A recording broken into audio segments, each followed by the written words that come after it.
Abaaboo Jaal Marroo Dirribaa akkasumas Ittaanaa Ajajaa Olaanaa Abaaboo Jaal Gammachuu Abbuuyyee affeerraa keenya simattanii gaaffiif deebii raadiyoo Arraata Biyyoolessa Oromiyaa waliin taasisuuf dhiyaachuu keessaniif maqaa dhaggeeffattoota keenyaan dursee galatoomaan isiniin jedha. Ayyee ati fayyaa ta'e jaaljalanne. Ayyee jaaljalanne atis fayyaa ta'e haala yeroo irratti uummata keenyaaf akka dabarsuuf affeertee galata abdaa fayyaan ta'e. Hayyee egaa akkuma beekamu dhiyoo kana kora guddaa Abaaboo gaggeeffatanii jirtu. Mee dhimma koraa kanarratti akkasumas itti bahasaa walumatti cuunfaanu ibsaa Jaal Marroorraan eegala. Kora kan gaggeeffanne dirree keessatti dirree yoontiin jedhu dirree kallattii lamaan gara kibbaa fi gara dhihaa ammoo dirree kallattii lamaan haa ta'uyyuu malee jaallan zooniilee garaagaraa irra jiranii bifa isaanii danda'ameen adeemsa miilaa daandii fagoo qaxxaamuruun bakka mijate hundumaatti walitti dhufuu fi akkasumas immoo kaa'anii bakkuma jiranirraa akkaataan ittiin hirmaachuu danda'an tolfamee yeroo dheeraatti qophaa'amee korri sun gaggeeffamee korri gaggeessinee yeroo eeggate fi waggaa arfaffaa isaatu ga'eera erga 2017 asitti korri gaggeeffannee kan yeroo qofaas immoo osoo hin taane gaggeeffamuun dirqama ture mootummaan amma jiru mootummaa paartii PP ofiin jedhu seerri heerrii fi akkasumas sagantaan siyaasaa adda bilisummaa Oromoo qabu ammoo kan mootummaa kana duraa raggaasifamee yookaan fooyyeffamee yookaan irraa ifate yookaan itti dabalamee seera ta'ee jiru. Kanaafiyyuu haala amma jiru waliin adeemuu danda'u sanas midhaaffachuu yookaan immoo sirreeffachuun dirqama ture. Akkasumas adda bilisummaa Oromoo erga gara biyyaa karaa nagaa qabsoo gaggeessuu ni dandeenya. Daandiin gama qawween Oromoo bilisa baasuu amma fixateera jechuun qaamni gara biyyaa galuu fi qaamni ammoo lakkii daandiin karaa nagaa ammatti mootummaa kana waliin hojjechuu danda'anii sirnaan hin banamne gaaffiin Oromoo tokko deebii hin arganne qaama EPRDF yookaan immoo IHADIG jedhanii waliin hojjechaa ture sanumatu bakka wal jijjiiree gooftummaa fi ergattummaa kanaan dura turetu bakka wal jijjiire irraa hafee gaaffii Oromoof deebii dhufe hin jiru jechuun qaamni hafe. Egaa gidduu kanatti kaawwa uumames ni ture kaawwa hooggansaa sanas bakka buufachuu fi sirreeffachuun dirqama waan ta'eef korri sun gaggeeffame kora sanarratti egaa itti bahisaa akkuma itti bahee Abaaboo jechuun adda bilisummaa Oromoo jaarmiyaan siyaasichaa fi akkasumas gooblaalee garaagaraa jiran keessaa gooblaanii keessumaa qabsoo bilisummaa Oromoo harka guddeessaa ittiin galmaan gahuu fi qawwee qabatee jiru dameen dantaa waraanaa ka waraana bilisummaa Oromoon qajeeluu wal qabatee dirree irraati adeemsifamuu qabaa murtoo jedhuu fi ejjennoo jedhu fudhannee akkasittiin waan qajeeluu qabu qajeelfannee nama hunda walqixa quubsuunis hin danda'amu dhala namaa walqixa quubsaniis immoo takka addunyaa kanarratti milkaa'amees hin beeku. Fakkeenyaaf gama lixaatiin nuti zoonii gidduu galeessaa Matakkalirraa akkasumas Horroo Guduruu gara Jimmaa Iluu Wallaggaa gara Qeellamii fi lixaa hundumti isaa lafti waaltaa gidduu galeessa ta'uu danda'u Gimbii ture bakka adda addaarraa walitti deemuu fi bakka sanatti kora sana gaggeessuuf lola addaa hin cinne haga korri sun gaggeeffame lolaa turretu ture lola sanarratti gaa Taamsaa adda addaa booji'amtoota illee akkasumas meeshaa dhuunfatame illee raadiyoon Arraata Biyyoolessaa Oromiyaatiin jala buutanii gabaasaa turtanii kora sanaa yoo kora ta'uuf dirqama magaalatti gaggeeffamuu qabaa kora ta'uuf ammoo dirqama nannisuu fi karabaataa uffatu qofaan irratti argamuu qabaa taate sun egaa waan deebisuuf hin qabnu yeroo haasaarra jiru miti kora sana gaggeeffachuuf wareegama nama tokkoo fi madaa jaallan sagaliiti hafalleetu korri sun gaggeeffame. Kora akkasiiti gaggeeffannee jirtu. Wanni nuti gochuu jirru dhimma namaa gammachiisuu fi miti. Oromoo bilisa baasuufi. Kanaaf itti dhufanii kora sanaa kana fakkaata ture jaaljalan jechuudha. Hayyee ulfaadhaa jaalgammee kanarratti waan dabaltan. Isa kana keessatti haalli dabreessan keessa dabarree hedduu ture. Egaa haala ganna sadeen keessa dabarree isa deemame san keessa hirrinoonni banaa bakkeen hedduun ture. Deemsa deemamee yeroo kora gaggeessuudhaaf dhufne kanatti ammoo haalli biyyattii san keessa jiruu fi haalli qabsootis jijjiiramaa dhufuun isaa yeroo san waliin haala banaa nutti ture san cufanne qabsoo Oromoodhaa kana murteessuu ergituu qabna waan taateef egaa isarraa kaanee isin kun korri wareegama akkas qabu kun akka ta'u taasifame. Egaa akkuma jaalli jedhee nus gara kibbaatti silaa bakka tokkotti godinoota irraa walitti dhufuu mallee diina waliin lolaarra waan tutturame fakkaataan itti walitti dhufame waan rakkiseef kora kanaa telefoonaan konferensii akkasiisan goonee mariilee jiru cufaa mari'annee bifa sanaatiin akka inni xumuramu taasisee jechuudha. Egaa kuni injifannoo tokko kana duraan turessi cufee jira. Lammaffaa haala qabsoon yeroo kanatti jijjiiramaa dhufe san keessatti murteessuudhaaf qooda guddaa bu'aa guddaa buusee jechuu barbaada jechuudha dabalatatti. Hayyee mee otoma dhimma koraa kanarraati hin ba'in korri guddaan ABO kuni Oromoo keessatti boqonnaa haaraa abdii bilisummaa horee jira. Oromoon kanarraa gammadee dhugaatti hedduudha. Uummanni guddeessi kun akkuma abdatetti kora kanarratti murteeleen murtaa'an hojiitti hiikamee abdii fi gammachuun isaa ni dhugooma jettanii yaaddu haala amma jiru kanaa waliin. Yaa eeyyeen egaa korri kanarratti haala makan waliin murteeffanne kun dhugaatti deemsi deemamuudhaaf deemnu waan qabsoo Oromoo kanarratti murteessaa guddaadha. Kanaaf ummata kana wanta kaleessa keessa dabran haalli banaa ta'ee waan hedduu dadhalchaa ture sun cuftiyyuu waan cufameef kanarratti ammoo ummati keenyas bilisummaan Oromoodha. Oromiyaan bilisummaan isiidha. Waraan bilisummaa Oromootirratti kan kufe ta'uu isaa guutumaa guututti ummati keenya dhibbatti abdii guddaa waan irraa qabuuf inni kun ammoo ta'uun isaa ummati kun waan hawwu kana akka dhaqqabu kan istaasisuudha. Kunis ammoo waanuma ummati keenya hawwu kun akka inni ta'u abdii guddaa qabna. Waan lafkee jenne akkaataa itti deemnus inni kun fi haala amma biyyattii san keessatti deemaa jirurraa wal qabate qoodii nuti kennuudhaa mallee ka duraanii caalaa waan ta'eef ni ta'a. Kanaaf gammachuun ummata kanaan ni dhugoomas jenna. Egaa kora kanarratti kora yeroodhaaf akkasitti goonee haala yeroo amma jiru kana murteessuudhaaf kun barbaachisaa ta'ee argamee goone. Gar fuulduraatti ammoo korri sabaa bal'aa Oromiyaa bilisoomte keessatti kan irratti hirmaatu achirratti illee ibsa kennatti illee laf kennee jira.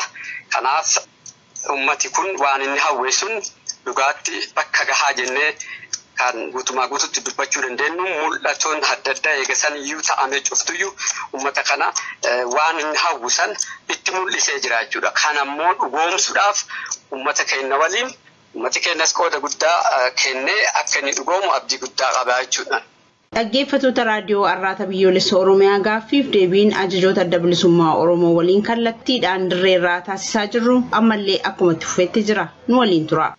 Hayyee mee osoma kana keessaa hin ba'ini komiileen tokko ni ka'u. Korri kuni kora guddaa ABO jedha. Inni kaan immoo kora sabaadha jedha. Yoo kora sabaa ta'ee nama cufan hirmaachisuu qaba waan jedhamutu jira. Rakkoolee jiran immoo sanaaf haalli akka mijataan ta'an immoo sila tuttuqameera. Korri kun akka kora sabaatti fudhatamuu danda'amoo kora guddaa ABO jedhamee fudhatama.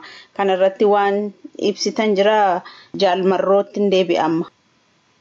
Hayyee korri kora sabaa haa jedhamu yookaan kora guddaa ABO haa jedhamuun wal lolchiisu nama warqii keessa taa'ee kosii barbaaduu fi nama lafa kosiirraa ija warqii barbaadu gidduu garaagarummaa guddaatu jira. Nu kagoone ummatichi daandii tokko haa qabatu ilmaanni jiru bilisummaa barbaanna bilisummaa sanaaf immoo wareegama kafaluu jirra wareegama sana immoo ejjitiitti tolchuuni dirqama qabsoo daddaa kamtee akkasittiin bara dheeraa fi galmaan Oromoo hedduu to'ataa unaa jirtu kanatti ejjitii gochuu yoo sanan goonu taanee jennee gaafa kora kana yaammatu eegallee jaallan dirbee bakka adda addaa jiran waliin marii eegallee akkanumaan qabsoon Oromoo rarraatee bara lakkaawwachaa nullee umurii hanganaa qabsoo keessa ture jechaa himachaa deemu ijoollee kichuu daa'ima wala deemtuu meeqa itti fixuurra akkasumas sababa waraana bilisummaa Oromootiin Oromoon baduurra waraanni bilisummaa Oromootu baddee Oromoon gabrummaa nagaa qabdu jalaa mootummaa isa fixuuf gabbaree yoo bule irra wayyaati suniifi yookaan waraanni bilisummaa Oromoo baduu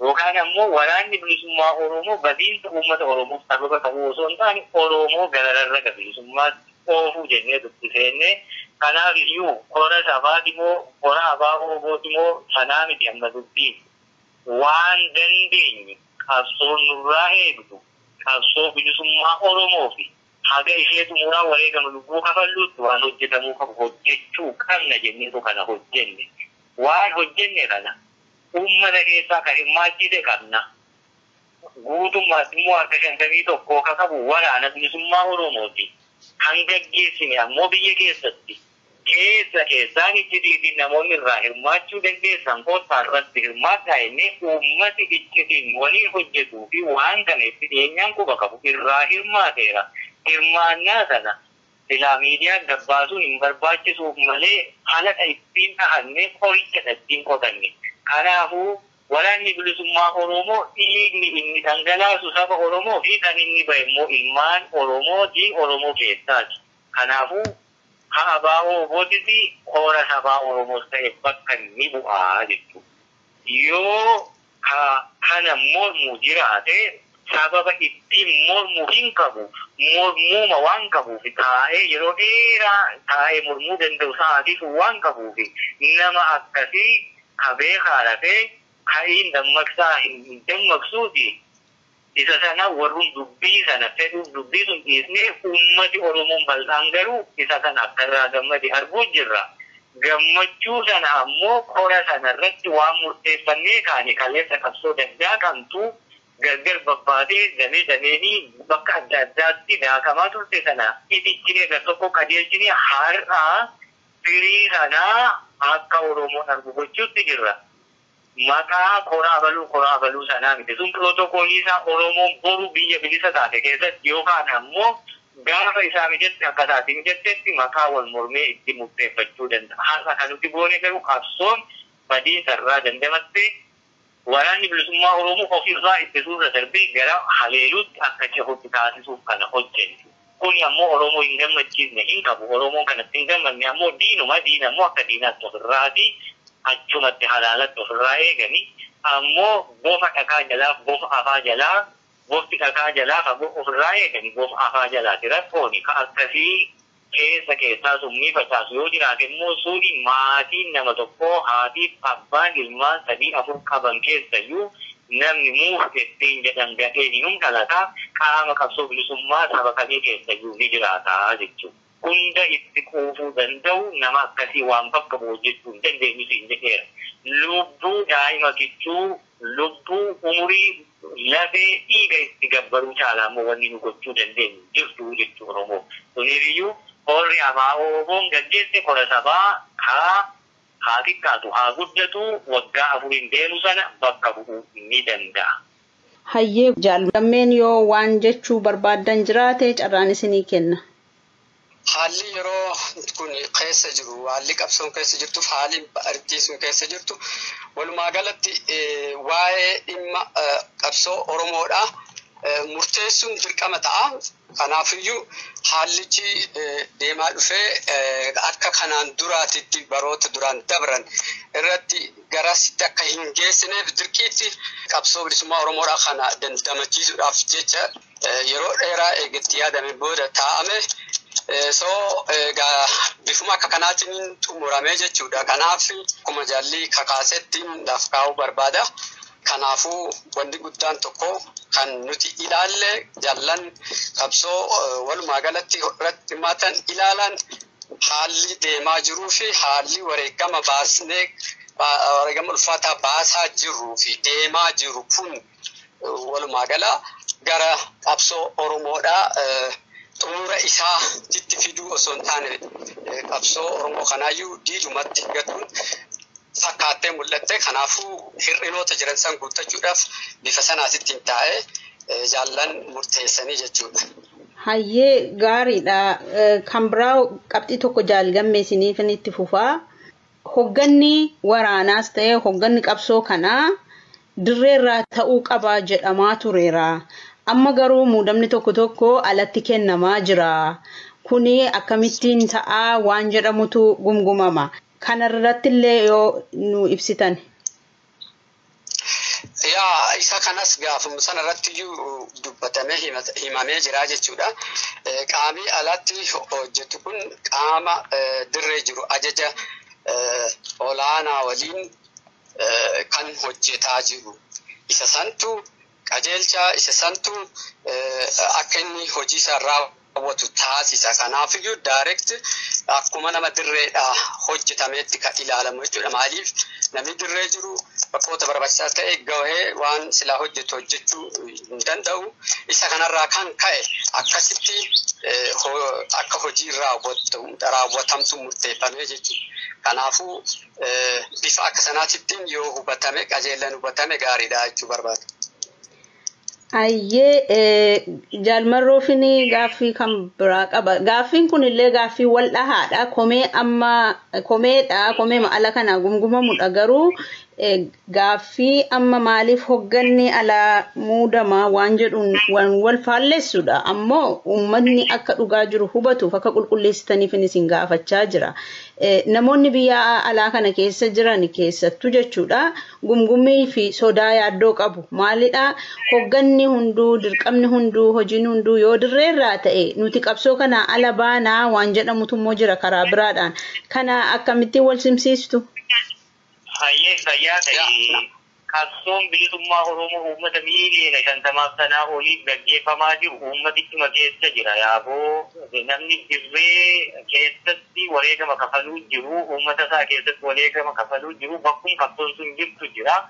Kaani biyya adda addaati jira. Biyya adda addaa jira. Sabummaa biyya biraati qabaa, lammummaa biyya biraati qabaa, baqattummaan kan jiru jira, hojii adda addaan qabee jira. Qabsoon Oromoo warruma kana qofa irratti xiyyaafannoo gootanii gaaffii illee akkasittiin dhiyaatuun illee dogoggora. Qabsoon Oromoo uummata miiliyoona hedduu keessatti gaggeeffamu achuma bakkuun sun jira. Hoggansi dirreerraati dirqama dirreerraati. Namoonni tokko hojii yoo nu barbaachisa ta'e biyya alaa keessatti hojjetamuu fi dirqama nurraa fudhatanii hojjetan ni jiru. Oromoon hundumaa qolarraa baasee akkatti himtu barbaadaa sun immoo bara hedduu gabummaa keessatti nu hambise. Ejjitee hin jiru taanaan qabsooyuu nu barbaachisu. Qabsootti jirra taanaan immoo wanti hojjetamu keessumaa riphee lolaaf jechuudha. Warri kuni biyya seenuullee ni danda'u, ala ba'uullee ni danda'u, dirree dhufuullee ni danda'u, akkasitti na tolfatanne. Akka kaleessa akka bartee sanaaniin ta'uu jenne. Yoo biyya tokko sochootee hojii hojjettu riphee lolaa bakka buutee riiskii yookaan balaa jiru jira. Sana hanqisne namni eenyutu keessatti maal hojjetaa baruu barbaadu maaliif barbaade qolarraa baasuun hin barbaachisu. Kan kanaan alaa namni biyya alaa jiru, biyya nagaa qabdu jiru, wanti inni qabsoo bilisummaa Oromoo gochuu danda'u humna beekumsa maallaqa qabuun gargaaru. Kana immoo gochuma jira Oromoon. Warri kana gochuu jiru gaaffii kana iyyuu gaafachuutti hin jiru. Nu harcaasanii maaliif barbaachisa? Eessatti eenyuun harcaasna? Ka qabsoo harcaasee galeera. Kan diida jiru immoo irri guddaan isaa galee haalli mijachuu fi dide jennaan dacha'e sun immoo iskiriinaa gochuu qabna.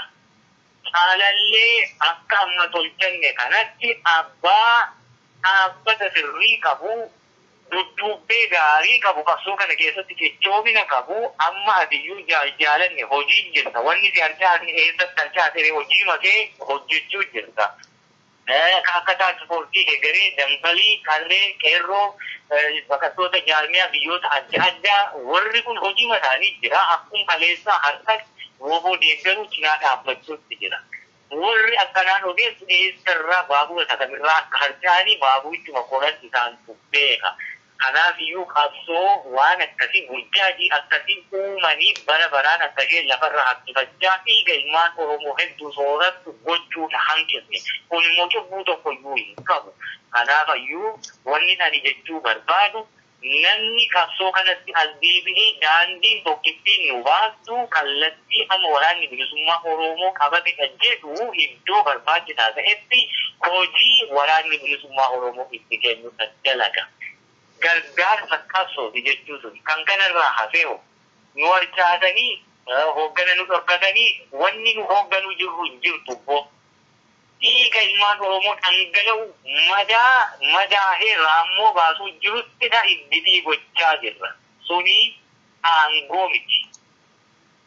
Gaafatama lubbuu namaatu namatti kenname. Namni gaafatama lubbuu namaa qabu ammoo bakka madaa sanaatti jiraachuu qaba. Bakka dhukkubu sana dhaabbattee keessa keessee ofii keessarra ga'ee argiteetu anaannattee dhukkubni sun sitti dhagahameetu jechuu qabda. Kanadha goone wanni harcaasne hin jiru. Jaallan garii waan kana hojjetan hojichumatti jiru. Kanaafuu hedduun isaa haala yeroo isa mudatteerraa guyyaa ja'ee machii Oromoo mudatte hedduu keessatti machaa'ee biyyatti dachee haala dacha'ee deebi'ee lakki aadaa binee warri galee biyyatti hafe kunoo kaan mana hidhaa jira kaan achuma wal cabsee yoo harka diinaa galee asii as qabsoo Oromoo irra dalaguu jira kuni irraa baranne irraa jedhee as deebi'ee hojii hojjechuu jira jechuudha. Akka kaleessaa akka barame sanatti osoo hin taane akka Oromoof maltuu fi Oromoof taatutti saala dirree irraa qajeelchuutti jirra jechuudha. Kanaaf hooggansi ammas borus haga qabsoo bilisummaa Oromoo galma geessu dirree marraa iddoo irraa dhuka'u iddoo itti daa'imni gidduu lafeen cabuu fi dhiigi dhangala'uu fi lubbuun baasu sun dhaabbatee yookaan galmaan ga'u yookaan itti wareegamu dirqamni taate kana. Suniif ammoo warri fedhii qabsoon bilisummaa Oromoo karaa qawwee woboon qabu galma geesseetu qawwee san qabachuu barbaadu gadhufu waamicha sana dhiyeessineefii jirra. Warra immoo bakka woboon waan dalaguu qabnu qabsoo Oromoo fi dakka haa taatu qabeenya haa taatu beekumsa haa taatu saana itti wareegna jedhu immoo kallattii woboon kenneetu irratti hojjechuu jira. Kan sanaan alaa maal gochuu dandeenya? Qabsoon hin badiin haa dagaaguu miti finiintee galma haa geettu daandii kana dhamitaatti. Suniifi waan nama yaaddeessu hin qabu. Yeroo hedduu yeroo jajjabaataa adeemu akka hin guduunfamne warra fedhii qabutu jira abbootii ilmaanii warra abbootii lafaa. Inni sun immoo dhiiga ilmaan hiyyeessaatiin taphatamuu hin danda'amu sanatti daandii isaa cuufne jechuudha. Hayyee guddoo galatoomaa jaalmarroo jaalgammee kanarratti waan dabaltan.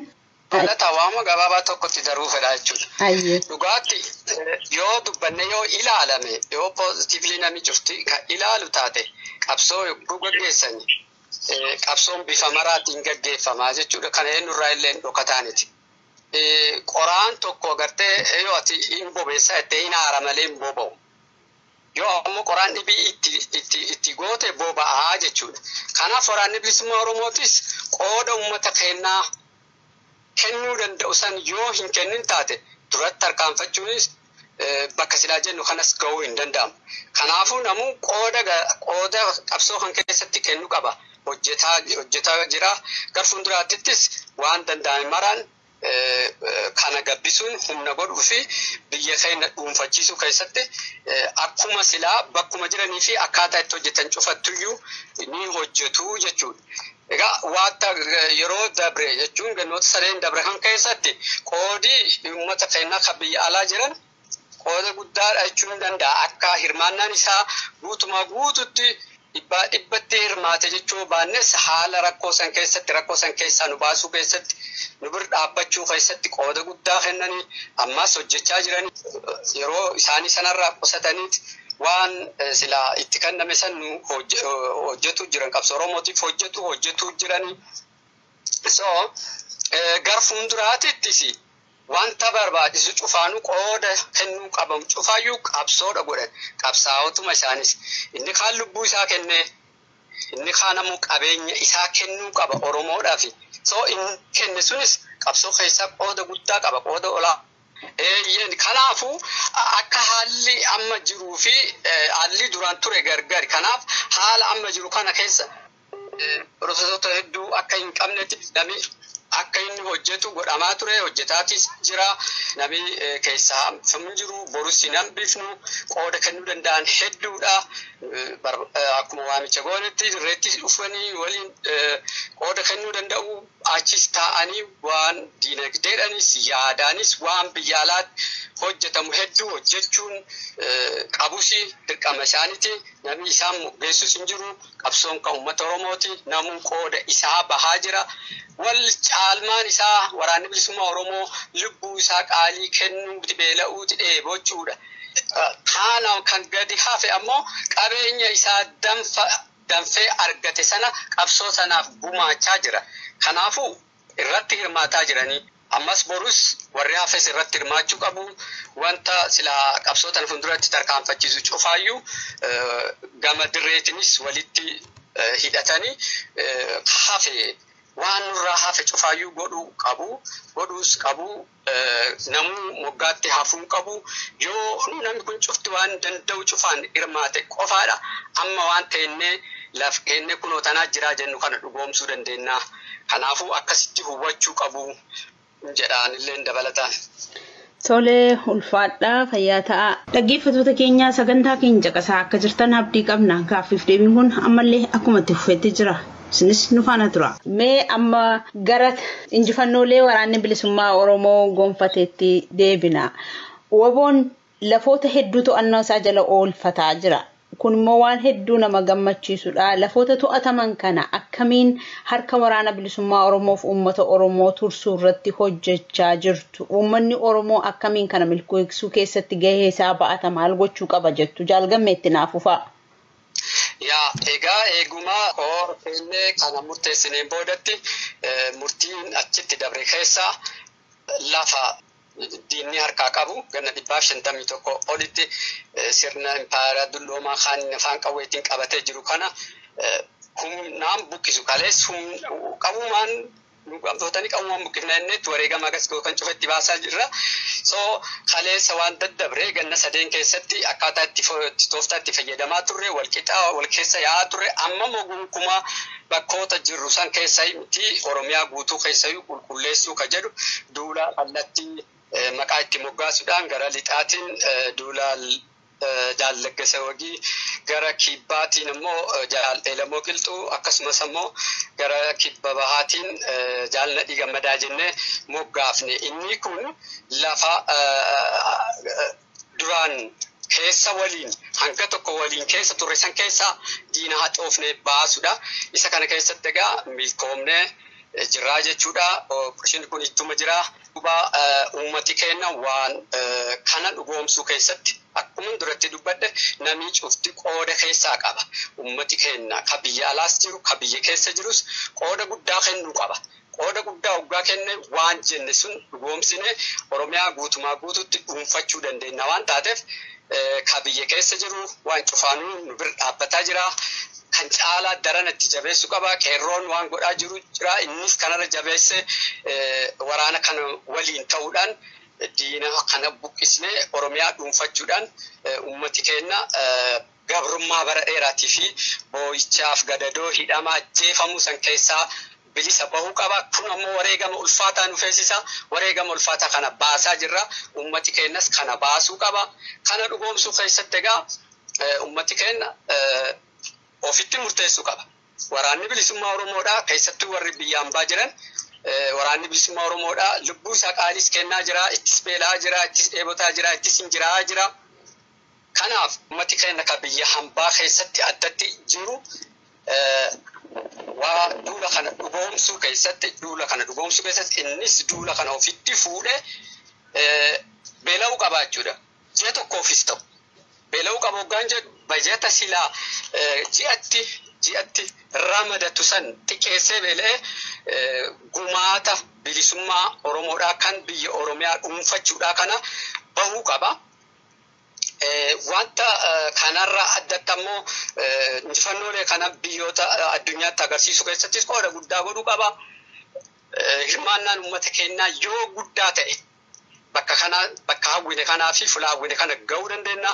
Inni kun ammoo immoo kanattiyyuu Tigrootiin lola godhaa turan keessatti waraana Tigroota qofaa miti kan mootummaa Abiyyi waraana mootummaa Abiyyi achi keessa Tigraay keessa akka bahu taasise qoodii uummataa guddaadha. Isa kana immoo Abiyyuu ragaa bahee jira. Akka uummati qooda guddaa godhe. Kanaaf Oromoos har'a kanatu isaan irraa eegama. Kanaan booda Oromiyaa halagaan maqaa Oromoo itti moggaasee deebi'ee qabachuun gonkumaayyuu ta'uu qabu. Nuti kanatti murteessinee uummati keenyas kanatti murteessee haala amma jiru hirmaannaan isaanii guddaa ta'a. Lafoonni adda addaa ganna sadii guutuu duulli irratti gaggeeffamaa jiru. Fakkeenya akka kibbaatti lixaatti uummati keenya beela tarkaa qaba. Manaa buqqa'ee gandarraa buqqaasanii garribii kaanii yeroo ammaa kanatti lafa isaatti deebi'uudhaafis qaba.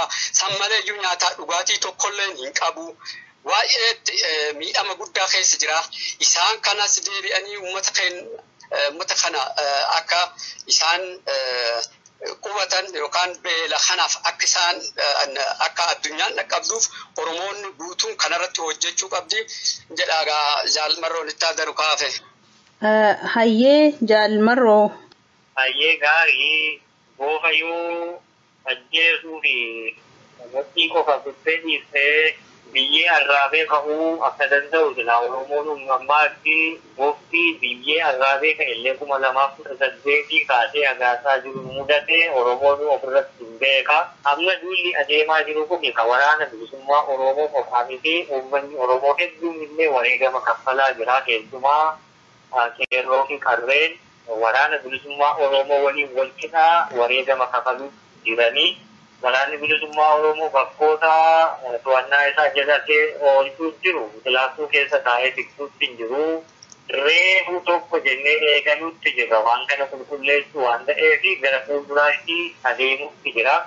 Duulli kallattii kibbaan karaa Elemoo, kibba ba'aa, Nadii, gara kaabaa, Nasan akkasumas gara lixaa Laggasaa jennee akkasiin qajeelchine kuni adeemee bakka ga'ee dhaabbatu ni qaba. Achiin duubatti duulli kadhibii itti labsamu kan waraanni bilisummaa Oromoo doonii hunda irra jiru maqaa tokkichaan deemutu jira. Kun yeroo isaa yeroo ga'u hinnaa haga sunitti waan amma kallattii hundumaarraa adeemu kuni duulli uummataa duulli waraana bilisummaa Oromoo waliin adeemu kuni galma isaa akka barbaannetti gahaa adeemuutti jira.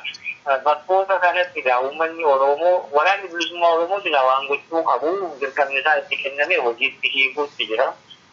Uummati Oromooti kan beeku walumaan sanatti jira.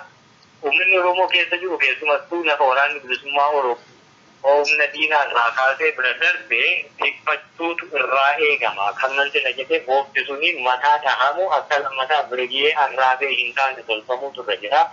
Kanaaf akkoo uummanni Oromoo waan xiqqoo tokko kan inni gochuu qabu. Innis hanna saabicha sirna qablummaa walitti dabruu guddaan humnan qabaa inni kaanii irreen qabaa akkasiin immoo dadhabaa nama gargaarsa hin qabnetti bu'uudhiisu qaama miseensa mootummaa ta'ee uummati haaloo irraa qabaa rakkoo hedduu bara hedduu dararaarraan geessisaa turanii.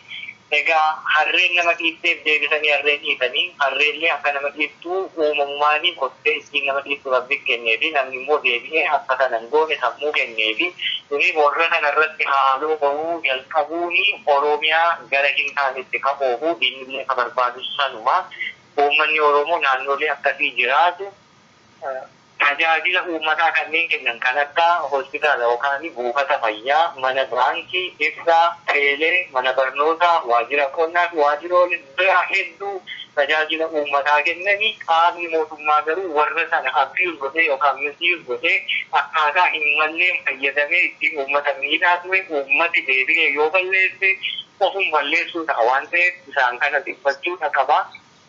Akkasumas waraanni bilisummaa Oromoo bakkoota adda addaa to'atetti waan uummata barsiisaa jirutu jira. Innis koree bulchiinsaa fi bilisummaa naannoo ofiirratti abbootiin amantaa fi jaarsoleen gandaa yeroo bulchiinsa yeroo tolfatani maaliif jennaan ammas waraanni bilisummaa Oromoo guutummaa Oromiyaa to'atee seera heeraa fi sagantaa siyaasaa qabu uummatatti gadi buusee waajjira adda addaa akkasumas immoo waajjiraalee poolisaa abbaa seeraa abbaa alangaa kana tolfatee hojiitti hin jiru. Wal'aansoo gubbaa jira. Wal'aansoo kana keessatti uummati akka miidhamne ofii isaatti naannoo isaatti fachuu qabaan dhaamsa kiyyaa uummati kan gochuutu irraa eegama. Kan kanarraa hafe immoo wareegama kafalaa jiru silaa uummatichi ni beeka. Wareegama ofii kanatti garuu bishaan akka hin nagne bara dhufaa dabraa immoo lola jechuun akkannee beeknu lola yoo taate addi bilisummaa Oromoo jaarmiyaan siyaasaa guddaan kun waraana bilisummaa Oromoo waraana guddaa wareegama guddaa kafaluu danda'u qabatee bara dheeraa hawwee dhufaasee lolaa ture. Gama Sudaanii amma Sudaan kibbaa ta'anii Sudii waliini gama akkasumas Eertiraa waliini gama kaanii Tigree waliini gama biraan darbii mootummaa Mangistuu